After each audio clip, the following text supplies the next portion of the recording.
ಅಂದರೆ temperature almost 10 degree 11 ಡಿಗ್ರಿಗೆಲ್ಲ ಬರ್ತಾಯಿದೆ. So ನೀವು ನೋಡ್ಬೋದು ಈ ಥರ ಏನೋ ಸಖತ್ತಾಗಿದೆ ಪಾರ್ಕ್. ಮಾತ್ರ ಮಜವಾಗಿದೆ, ಒಳ್ಳೆ ವಾಕ್ ಮಾಡ್ಬೋದು ಇಲ್ಲಿ.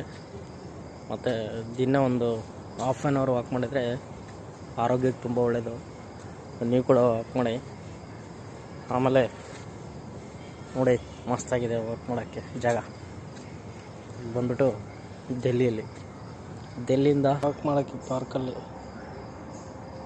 ನೋಡಿ ಎಷ್ಟು ಗ್ರೀನರಿ ಆಗಿದೆ ಅಂತ ನೋಡ್ಬೋದಿರ್ಬೋದು ನೀವು.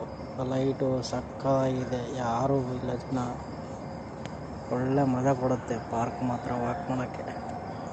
ಸಕ್ಕತ್ತಾಗಿದೆ ಗ್ರೀನರಿ ನೋಡಿ, ಲೈಟ್ ಹೆಂಗೆ ಹಾಕಿದ್ದಾರೆ ಇಲ್ಲಿ, ಒಳ್ಳೆ ಮಜಾ ಕಾಣುತ್ತೆ ನೋಡಿ.